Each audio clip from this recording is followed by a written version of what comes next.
আশকোনার জঙ্গি আস্তানার আলামত পুলিশের কাছে হস্তান্তর। আত্মসমর্পণকারী 2 জঙ্গির 7 দিন করে রিমান্ড, 8 জনকে আসামি করে মামলা। এদের অর্থদাতা আছে কিনা, আশ্রয়দাতা আছে কিনা, অতিরিক্ত কিছু তথ্য এদের কাছে জানা যাবে জিজ্ঞাসাবাদ করলে। জঙ্গিদের আত্মঘাতী প্রবণতায় আইন শৃঙ্খলা রক্ষা বাহিনীর উদ্বেগ। জিহাদ করে যদি তারা মৃত্যুবরণ করে তারা জান্নাতে চলে যাবে, এই যে মানসিকতা, এই যে বিকৃত চিন্তা, আমি মনে করব এটা আমাদের জন্য চিন্তার বিষয়।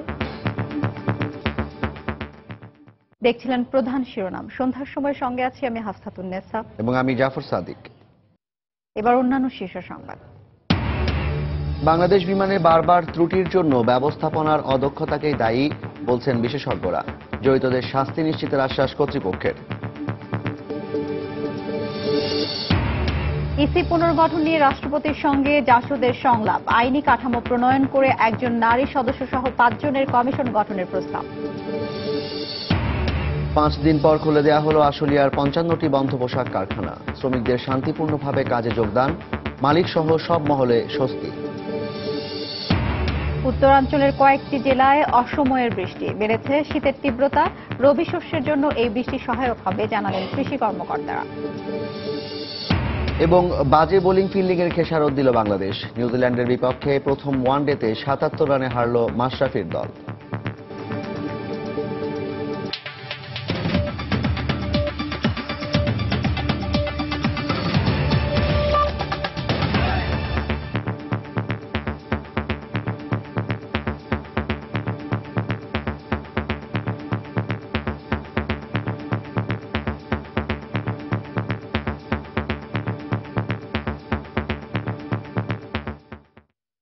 রাজধানীর দক্ষিণখানে জঙ্গি আস্তানা থেকে সংগ্রহ করা আলামতগুলো পুলিশের কাছে হস্তান্তর করেছে সিআইডি ক্রাইম সিন।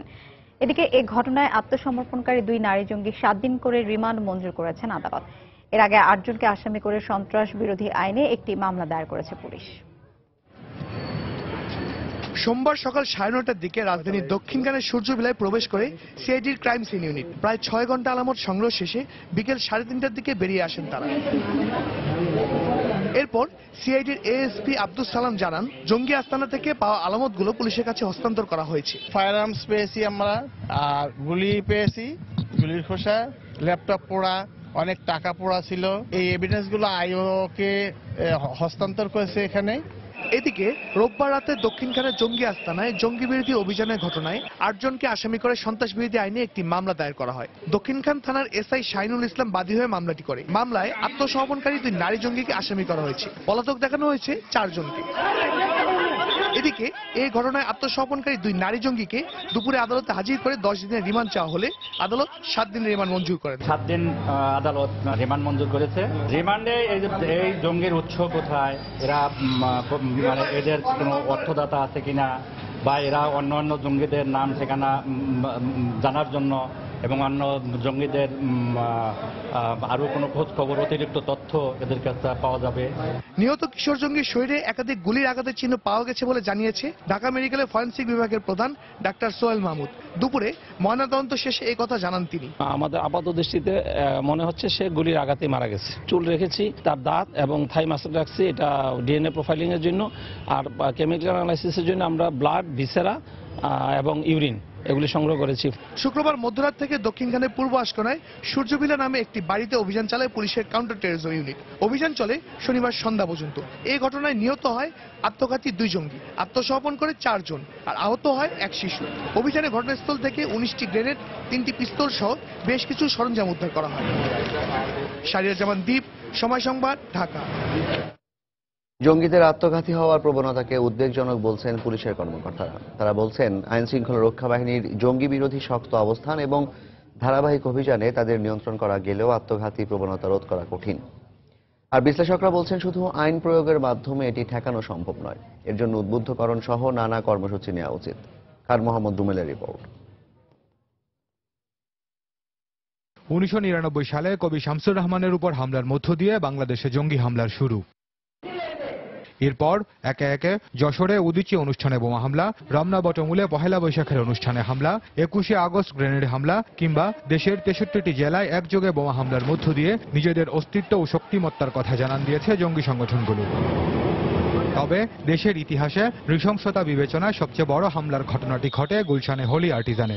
এরপর থেকেই দেশ জুড়ে জঙ্গি বিরোধী অভিযান জোরদার করে আইনশৃঙ্খলা রক্ষা বাহিনী। সেই ধারাবাহিকতায় গেল 6 মাসে ঢাকা ও এর আশপাশে 8টি বড় ধরনের অভিযানে নিহত হয় 28 জঙ্গি। পুলিশ বলছে এসব অভিযানে বিভিন্ন সময় আত্মঘাতী হামলা কিংবা বোমা মেরে নিজেদের ধ্বংস করার হুমকি দিয়েছে জঙ্গিরা। কিন্তু আশকোনা অভিযানে প্রথমবারের মতো আত্মসমর্পণের ভান করে আত্মঘাতী হয়েছে এক নারী সহ 2 জন।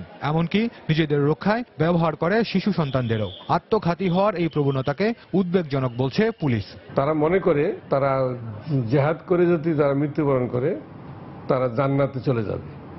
এই যে মানসিকতা, এই যে পারভার্সন, এই যে বিকৃত চিন্তা, এটা তো আমি মনে করব এটা একটি অত্যন্ত একটি আমাদের জন্য চিন্তার বিষয়। বিশ্লেষকরা বলছেন নানাভাবে চাপে থাকা জঙ্গিরা ঘুরে দাঁড়ানোর মরিয়া চেষ্টা থেকেই আত্মঘাতী স্কোয়াড তৈরি করছে। আইন শৃঙ্খলা রক্ষাকারী বাহিনীর কে দিয়ে আপনি অভিযান পরিচালনা করে তার সলিউশন, এটা পৃথিবীতে কোথাও হয় নাই, সাকসেসফুল হয় নাই, এবং আমরাও মনে করি না যে এটা সঠিক পথ।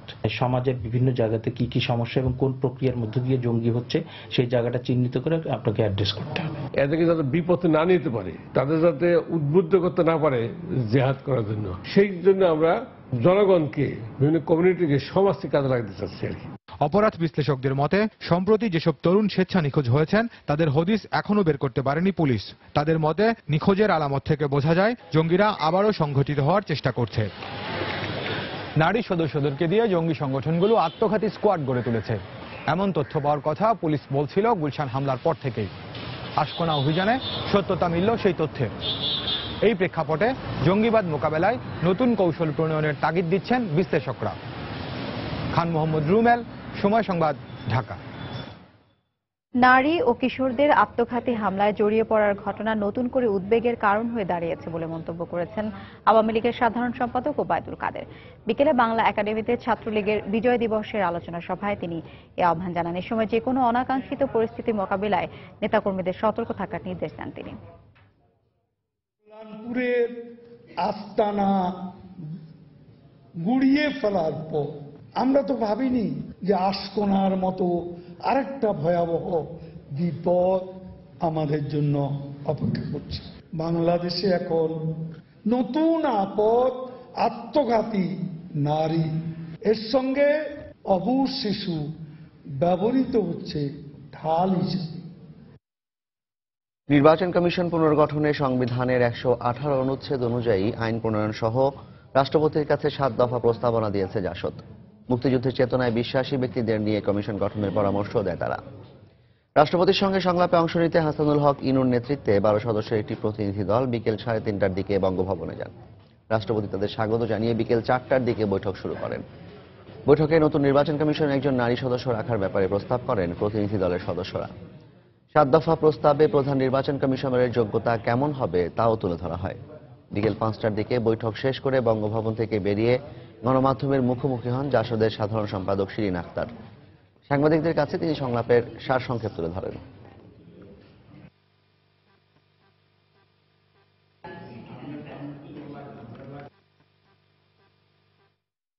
মুক্তিযুদ্ধের চেতনায় বিশ্বাসী, অর্থাৎ সংবিধানের 4 মূলনীতিতে বিশ্বাসী ব্যক্তিদেরকে নিয়েই এই সার্চ কমিটি গঠন করতে হবে এবং 118 অনুচ্ছেদ অনুযায়ী নির্বাচন কমিশন গঠনে যে সুনির্দিষ্ট একটি আইন তৈরি করার উপরে আমরা সবচেয়ে বেশি জোর দিয়েছি। আমাদের গতবারে যেটা নির্বাচন কমিশন হয়েছিল আমরা সন্তুষ্ট ছিলাম। এবারও আমরা বলছি যতই প্রশ্ন থাকুক, রাষ্ট্রপতি যে প্রস্তাব দিয়েছেন এবং রাষ্ট্রপতি এগুলো থেকে যে সিদ্ধান্ত গ্রহণ করবেন সেই সিদ্ধান্ত আমরা মেনে নেব। বেতন বাড়ানোর দাবিতে শ্রমিক বিক্ষোভের মুখে বন্ধ করে দেয়া সাভারের আশুলিয়ার পোশাক কারখানাগুলো আজ থেকে খুলে দেওয়া হয়েছে। শান্তিপূর্ণভাবে সকাল থেকে কাজে যোগ দিতে পেরে সন্তোষ প্রকাশ করেন শ্রমিকরা। এদিকে বিজিএমইএ বলছে বন্ধ কারখানাগুলোতে প্রতিদিন অন্তত 70 থেকে 80 কোটি টাকার উৎপাদন ক্ষতি হয়েছে। তবে খুব দ্রুত সময়ের মধ্যে এ সমস্যার সমাধান হওয়ায় বড় ধরনের ক্ষতি থেকে রক্ষা পেয়েছে দেশের তৈরি পোশাক খাত।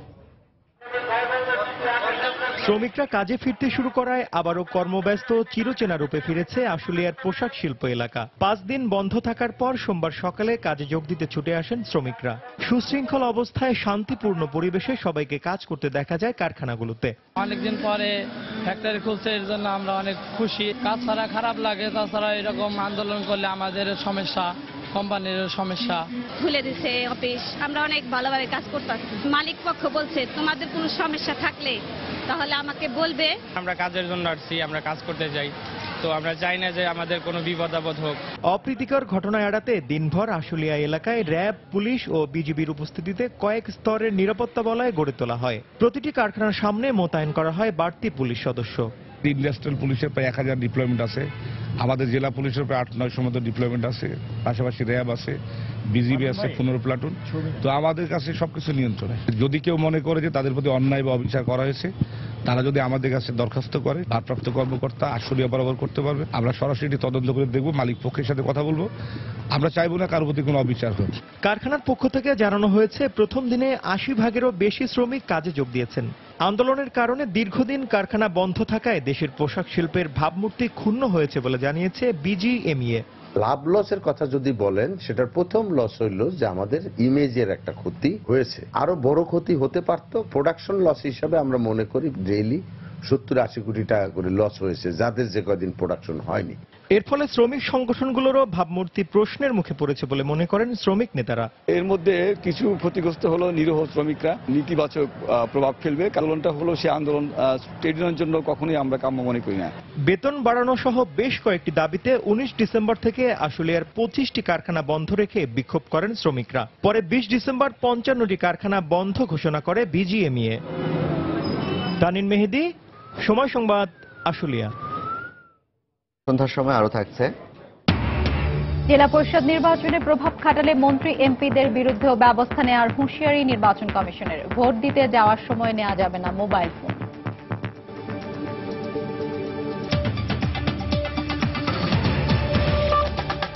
এশিয়া প্যাসিফিক বাণিজ্য চুক্তি বা এপিটি এর দ্বিতীয় সংশোধনী প্রস্তাবের খসড়ায় অনুমোদন দিয়েছে মন্ত্রিসভা। সকালে সচিবালয়ে মন্ত্রিসভার নিয়মিত বৈঠকে এই অনুমোদন দেওয়া হয়। চলতি বছরের মন্ত্রিসভারও শেষ বৈঠকে এই সিদ্ধান্ত নেওয়া হয়। ব্যাংকক এগ্রিমেন্ট নামে পরিচিত এই চুক্তির সংশোধনীতে বিদ্যমান 6টি সদস্য দেশের সঙ্গে মঙ্গোলিয়াকে যুক্ত করার প্রস্তাব দেওয়া হয়। এছাড়া বাংলাদেশ থেকে 602টি পণ্যের শুল্ক ছাড়ের বিষয়টিও প্রস্তাবে অন্তর্ভুক্ত করা হয়েছে। সদস্য দেশগুলোর অভিমত শেষে আগামী বছরের 13 জানুয়ারি থাইল্যান্ডে অনুষ্ঠিত মন্ত্রী পর্যায়ের বৈঠকে চুক্তিটি স্বাক্ষরিত হওয়ার কথা রয়েছে। এছাড়া আশুলিয়ার বন্ধ পোশাক কারখানা খুলে দেওয়ার উদ্যোগকে স্বাগত জানানো হয়েছে বলে ব্রিফিং উল্লেখ করেন মন্ত্রিপরিষদ সচিব। এখানে একটা সংশোধনী আনা হবে এই ডকুমেন্টে, যে 7 সদস্য বিশিষ্ট এই ফোরামটা হবে। বাংলাদেশের ক্ষেত্রে দেওয়া আছে পণ্যের সংখ্যা 598টি। এখানে কোনো ক্ষেত্রে 10 থেকে 70% পর্যন্ত শুল্ক ছাড়ের সুযোগ দেওয়া হবে।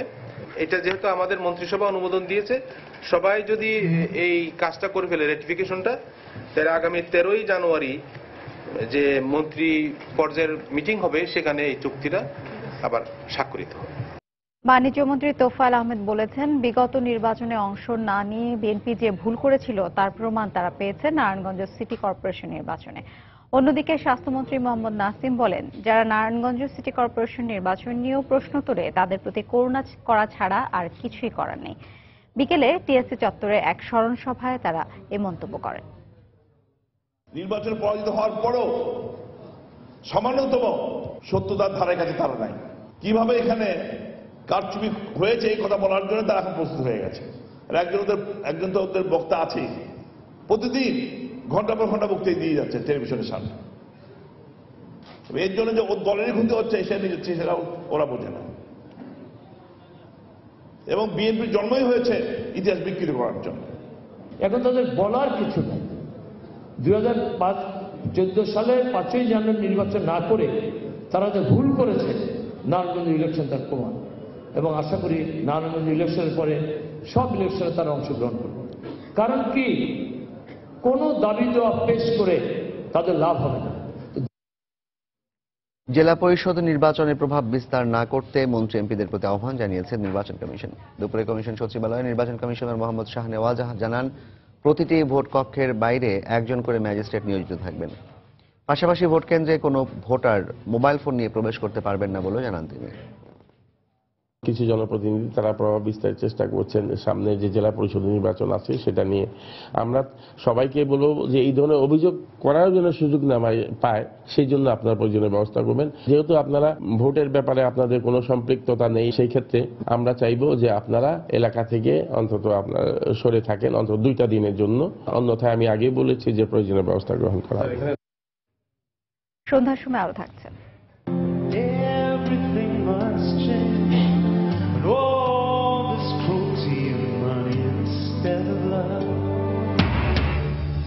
কেয়ারলেস হুইসপার তারকা জর্জ মাইকেলের মৃত্যুতে শোকাচ্ছন্ন কোটি ভক্ত। ইউটিউবে বেড়ে গেছে দর্শক সংখ্যা।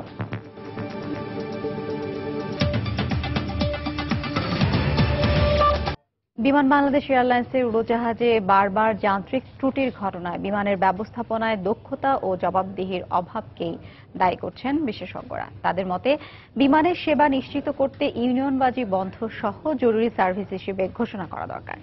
বেসামরিক বিমান পরিবহন ও পর্যটন মন্ত্রণালয় সম্পর্কিত সংসদীয় স্থায়ী কমিটির সভাপতি জানিয়েছেন, যান্ত্রিক ত্রুটি সহ বিমানে অনাকাঙ্ক্ষিত ঘটনার সঙ্গে জড়িতদের বিরুদ্ধে কঠোর ব্যবস্থা নেওয়া হবে। প্রসূন আশিসের রিপোর্ট। গত 27 নভেম্বর হাঙ্গেরির বুদাপেস্টে ওয়াটার সামিটে যোগ দিতে যাওয়ার পথে প্রধানমন্ত্রীকে বহনকারী বাংলাদেশ এয়ারলাইন্সের বোয়িং 777 রাঙাপ্রভাত যান্ত্রিক ত্রুটির কারণে তুর্কমেনিস্তানে জরুরি অবতরণ করে। প্রধানমন্ত্রীকে বহনকারী ফ্লাইটের ত্রুটি নিয়ে সমালোচনার রেশ কাটতে না কাটতেই গত 12 ডিসেম্বর মিয়ানমারের উদ্দেশ্যে ছেড়ে যাওয়া বিমানের একটি ফ্লাইট এবং 22 ডিসেম্বর ওমানের মাস্কট থেকে আসা বিমানের একটি উড়োজাহাজ ঢাকায় জরুরি অবতরণ করে। অল্প সময়ের ভেতর বিমানের উড়োজাহাজে এতগুলো যান্ত্রিক ত্রুটির ঘটনায় উদ্বেগ প্রকাশ করে বিশেষজ্ঞরা বলছেন, স্বজনপ্রীতি দূর করে দক্ষ কর্মকর্তা নিয়োগের মাধ্যমে বিমানকে ঢেলে সাজানো দরকার। অদক্ষ লোক আছে, তা না হলে কেমনে ত্রুটি দেখা দেবে, কেমনে একটা নাট ঢিলা থাকবে এখানে। যারা ব্যবস্থাপনার সাথে জড়িত আছেন, ইঞ্জিনিয়ারিং বিভাগ বিমানের বা মেইনটেনেন্স বিভাগের যারা কাজ করছেন, তাদের দক্ষতার ব্যাপারেও কিন্তু একটা প্রশ্ন আছে। প্রত্যেকটা পার্টসেরই কিন্তু একটা সাইকেল থাকে। মিসইউজটাকে যদি আমরা বন্ধ না করতে পারি, এই এয়ারক্রাফটগুলো দিয়ে আরো ভালো সার্ভিস আশা করতে পারি না। আমলাতান্ত্রিক জটিলতা যদি থাকে, সেটাতে কিন্তু কমার্শিয়াল ভাবে এয়ারলাইন চলে না। সরকারকে একটু শক্তভাবে অ্যাকাউন্টেবিলিটি যাতে হয়, সেই অ্যাকাউন্টেবিলিটির দিকটা নজর দিতে হবে। সকল ধরনের সেবা নিশ্চিত করতে বিমান বাংলাদেশ এয়ারলাইন্সকে পুরোপুরি ইউনিয়ন মুক্ত রাখার পরামর্শ বিশেষজ্ঞদের। বিমানকে যদি আমরা এসেনশিয়াল সার্ভিস ডিক্লেয়ার করত, সেটা বিমানের জন্য বেটার হতো। 12-13টি ইউনিয়ন আছে, সেই ইউনিয়নের কারণে কিন্তু অনেক কিছু অনেকজন চেষ্টা করলেও করতে পারছে না। এই সার্ভিসটাকে ইউনিয়ন বহির্ভূত রাখতে হবে। এয়ারপোর্ট সার্ভিসের জন্য আমি এম্বার্কেশন ফি দিচ্ছি, কেন 4 ঘন্টা 5 ঘন্টা আমি ব্যাগেজের জন্য ওয়েট করব? আমি উড়োজাহাজ রক্ষণাবেক্ষণ ও ব্যবস্থাপনার ক্ষেত্রে দক্ষ জনবল নিয়োগের পাশাপাশি অনাকাঙ্ক্ষিত ঘটনায় দায়ীদের বিরুদ্ধে কঠোর ব্যবস্থা নেওয়ার কথা বলেন বেসামরিক বিমান পরিবহন ও পর্যটন মন্ত্রণালয় সম্পর্কিত সংসদীয় কমিটির সভাপতি। উচ্চ পর্যায়ের কমিটির মাধ্যমে বিমানের ব্যবস্থাপনা এবং এর সার্বিক পরিচালনাকে আরো উন্নত করার লক্ষ্যে একটা প্রয়োজনীয় ব্যবস্থা গ্রহণের নির্দেশ দেওয়া হয়েছে। বিমান চলতে হবে সম্পূর্ণ দক্ষতার ভিত্তিতে এবং কোন ধরনের অদক্ষতা গ্রহণযোগ্য না হয়, এবং তাদের বিরুদ্ধে কঠোর শাস্তিমূলক ব্যবস্থা গ্রহণের ব্যবস্থা আগামীতে হবে বলে আমি আশা করি। এখন থেকে যাত্রী সেবার স্বার্থে বিমানের অভ্যন্তরীণ শৃঙ্খলা বজায় রাখতে বিভিন্ন ইউনিয়নের কর্মকাণ্ড নিয়ন্ত্রণ করা হবে বলেও জানান ফারুক খান। প্রসূন আশিস, সময় সংবাদ, ঢাকা। শীতের আমেজ শুরুর সাথে সাথে পৌষের মাঝামাঝিতে বাড়তি যোগ হলো বৃষ্টি। দেশের উত্তরাঞ্চলে বিভিন্ন জেলায় দিনভর হালকা থেকে মাঝারি বৃষ্টিতে কমতে শুরু করেছে তাপমাত্রা। তবে কৃষি কর্মকর্তারা বলছেন, শীতের মৌসুমে এমন বৃষ্টিতে জনজীবন কিছুটা ব্যাহত হলেও রবি শস্যের জন্য এটি উপকারী। যদিও বৃষ্টি বেশি হলে ফসলের ক্ষতির আশঙ্কা করছেন কৃষকরা। আমাদের জেলা প্রতিনিধিদের পাঠানো তথ্য ও ছবি নিয়ে ডেস্ক রিপোর্ট।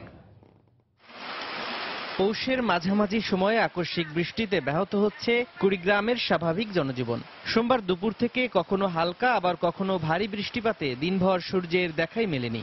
আগামী কয়েকদিন বৃষ্টির সম্ভাবনার কথা জানিয়েছেন আবহাওয়াবিদ। আগামী 3 দিন এরকম হালকা বৃষ্টিপাতের সম্ভাবনা আছে এবং আগামী 3-4 দিন মিনিমাম তাপমাত্রা আরো কমবে।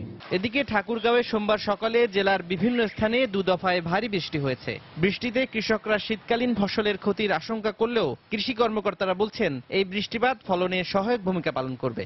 বৃষ্টিটা হইল যদি একটু কম হয় তো গমের জন্য ভালো, আর বেশি হলে আলুর জন্য ক্ষতি। এই বৃষ্টিপাতের কারণে আসলে রবি ফসলের জন্য কিন্তু উপকারী তেমন কোনো ক্ষতির সম্ভাবনা নেই। বিশেষ করে সরিষার দানা গঠন ভালো হবে, আলুর জন্য ভালো, এবং গমের উপরি প্রয়োগ করার ক্ষেত্রে কিন্তু এই বৃষ্টিটা খুব ভালো। দিনাজপুরে দিনভর ভারী বৃষ্টিপাতের কারণে জেলার রাস্তাগুলোতে যান চলাচলে বিঘ্ন ঘটে। বৃষ্টি ও তীব্র শীতে বাজারগুলোতে ব্যাহত হয়েছে পণ্যের স্বাভাবিক বেচাকেনা। সোমবার সকাল থেকে পঞ্চগড়ে হালকা ও গুড়ি গুড়ি বৃষ্টির সাথে বেড়েছে শীত। কাজে যেতে না পারায় বিপাকে পড়েছেন ছিন্নমূল মানুষ। কুয়াশা এবং কি মাঝারি ধরনের বৃষ্টি পড়তেছে, আমরা বৃষ্টির কারণে কাজকাম করতে পারি না। দোকানপাট খুলে আমরা বসে আছি, কোনো কাজকাম নাই, লোকজন নাই। এছাড়া নীলফামারী সহ দেশের বেশ কয়েকটি জেলায় শীত ও কুয়াশার মধ্যে হঠাৎ বৃষ্টিপাতের ফলে চরম দুর্ভোগে পড়েছেন খেটে খাওয়া মানুষ। তৌফিক মাহমুদ, সময় সংবাদ। প্রস্তাবিত শিক্ষা আইনে গাইড বা নোট বই প্রকাশে জাতীয় শিক্ষাক্রম ও পাঠ্যপুস্তক বোর্ডের অনুমোদন নিতে হবে। এই বিষয়ক নীতিমালা প্রণয়নে সরকারের নেওয়া উদ্যোগকে সাধুবাদ জানিয়েছেন শিক্ষাবিদ ও শিক্ষকরা। দুপুরে সময় সংবাদকে প্রতিক্রিয়া জানান তারা। এ সময় আরো বলেন, এই উদ্যোগ বাস্তবায়িত হলে সৃজনশীল শিক্ষা ব্যবস্থায় গুণগত পরিবর্তন আসবে। সরকারের এই সিদ্ধান্তটাকে স্বাগত জানাই, কারণ হচ্ছে এই যে এখন যে সৃজনশীল শিক্ষা ব্যবস্থা, এটার জন্য আসলে গাইড বইয়ের আসলে খুব একটা দরকার নাই। কারণ কি, শিক্ষকদের তো এখন ট্রেনিং এরও ব্যবস্থা করা হয়েছে। কারণ আমরা শিক্ষকরা সেই সমস্ত ট্রেনিং নিয়ে বিষয়গুলি সম্পর্কে অনেক বেশি অবগত হয়েই শিক্ষার্থীদের পড়ানোর উপযুক্ত হচ্ছি আমরা। সুতরাং আমরাও চাই না যে আসলে তারা গাইড বইয়ের উপরে নির্ভরশীল হোক। ব্যক্তিগতভাবে কখনোই গাইড বইয়ের পক্ষে না, গাইড বইটায় বাদ দেওয়া হোক, এতে আমরা খুশি এবং আমাদের বাচ্চারা অনেক উপকৃত হবে। আমি তো বলবো আবারও যে দূরদর্শিতার পরিচয় দিয়েছেন শিক্ষা ব্যবস্থায়, যাতে শিক্ষার যে গুণগত পরিবর্তন আসে, হয়তো এই চিন্তা করেই করেছেন, এবং এখন গুণগত পরিবর্তনের প্রয়োজন। চলে গেলেন 80-র দশকে সাড়া জাগানো রোমান্টিক ট্র্যাক কেয়ারলেস হুইসপার এর গায়ক প্রখ্যাত ব্রিটিশ পপ তারকা জর্জ মাইকেল। মাত্র 53 বছর বয়সে ইংল্যান্ডের অক্সফোর্ডশায়ারে নিজ বাড়িতে মৃত্যুবরণ করেন এই কিংবদন্তি শিল্পী। তার মৃত্যুর পর wake me up before you go, last Christmas, the edge of হেভেনের মতো বিখ্যাত গানগুলো ইউটিউবে দেখার সংখ্যা অনেক বেড়েছে।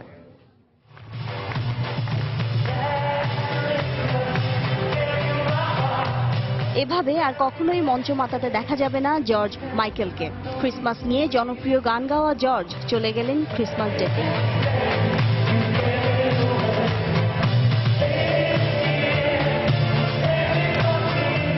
রোববার ইংল্যান্ডের অক্সফোর্ডশায়ারে নিজ বাড়িতে শেষ নিঃশ্বাস ত্যাগ করেন তিনি। জর্জের মুখপাত্রের বরাত দিয়ে আন্তর্জাতিক সংবাদ মাধ্যম এ খবর জানায়। পুলিশ তার মৃত্যুর কারণ সম্পর্কে সন্দেহজনক কিছু খুঁজে পায়নি, তবে হৃদযন্ত্রের ক্রিয়া বন্ধ হয়ে তার মৃত্যু হয়েছে বলে ধারণা করা হচ্ছে।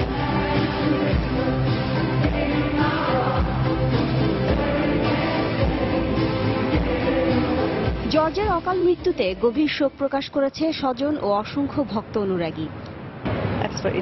সত্যি দুঃখজনক। আমি এখনো বিশ্বাস করতে পারছি না জর্জ মাইকেল মারা গেছেন। আমি তার গানের ভক্ত, তার সুরগুলো খুবই মেলোডিয়াস। তার মৃত্যুর সংবাদ জেনে আমি অবাক হয়েছি। তার বয়স কেবল 53 বছর। তিনি আমার প্রিয় শিল্পী ছিলেন। তার মৃত্যুতে শোক প্রকাশ করেছেন বিনোদন জগতের অন্য তারকারাও। রিজলির সঙ্গে গড়ে তুলেছিলেন প্রথম ব্যান্ড ওয়াম। এরপর 1987 সালে তা ভেঙে গেলে একক ক্যারিয়ার গড়েন তিনি।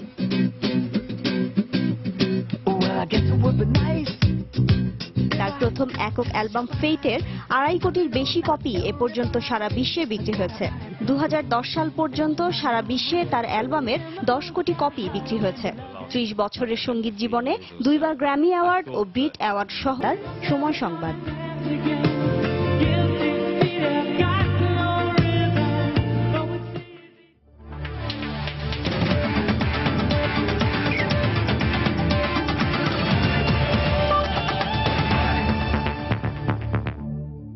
বাংলাদেশ নিউজিল্যান্ড ওয়ানডে সিরিজের খবর। প্রথম ওয়ানডেতে বড় ব্যবধানে হারল বাংলাদেশ। সাকিবের অলরাউন্ড নৈপুণ্যের পরও নিউজিল্যান্ডের কাছে 77 রানে হেরেছে টাইগাররা।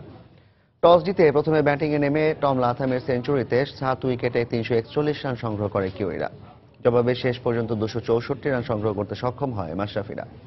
নিউজিল্যান্ড থেকে মুস্তাফিজুল হক আকাশের ক্যামেরায় বিস্তারিত জানাচ্ছেন হুমায়ুন কবির রোজ। এই ম্যাচের আগে ক্রাইস্টচার্চের সর্বোচ্চ দলীয় সংগ্রহ ছিল 341, তবে সেই কীর্তি নিউজিল্যান্ড দলের নয়। শ্রীলঙ্কার বিপক্ষে তাদের 331 রান ছিল এই মাঠে দ্বিতীয় সর্বোচ্চ স্কোর, কিন্তু লাথাম দাপটে সেটি টপকে গেল কিউইরা।